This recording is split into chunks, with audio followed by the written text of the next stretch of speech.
कौन से गुरुदेव? जो आपके दिमाग में बैठ गए, आपके अंदर बैठ गए। एक शरीर है और एक तत्व है, और तत्व सशरीर तुम्हारे अंदर समा गया है। अब देखो, महाराज जी ने बात कही थी, तो महाराज जी सामने दिमाग में है और उनकी बात सामने है। ये पूरे जीवन तुम्हारी रक्षा करेगी। और भरण पोषण ना कुछ हमारा था, ना है, न रहेगा। प्रभु हमारे हैं, प्रभु का सब कुछ है, प्रभु का सब कुछ था, और वही सब कुछ करते रहेंगे। तुम निष्ठावान बनो, तुम अलग से भुवन रचना कर देंगे तुम्हारे लिए भगवान।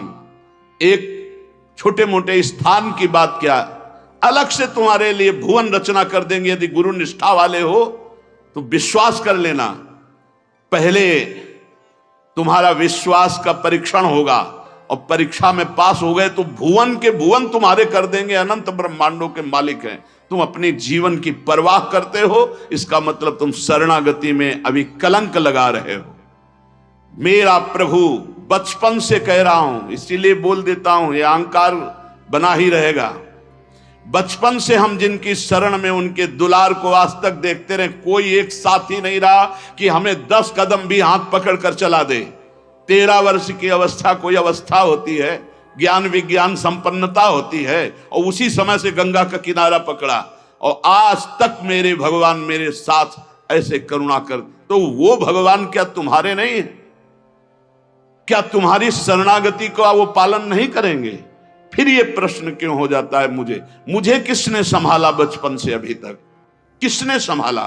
कोई विश्व में ऐसा नहीं कह सकता कि 10 वर्ष हमने संभाला, एक दिन भी नहीं। वही परम गुरु, गुरुदेव का रूप। गुरुदेव तो बाद में मिले हैं, घर से तो उसने पहले निकाला।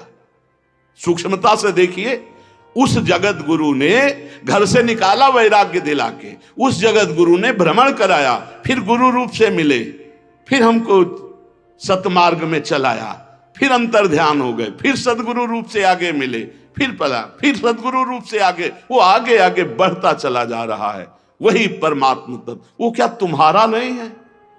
तुम निर्भय निश्चिंत नहीं? अरे तुम शरणागत हो, चल के तो दिखा एक कदम विपरीत।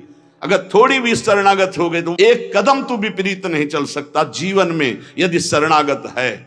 और जो शरणागत है तो माया मां की तरह दुलार करती है, मां की तरह। हमारी बात को समझ लेना, माया उनको विघ्न डालती है जो सूरवीर हो करके माया को जीतना चाहते हैं।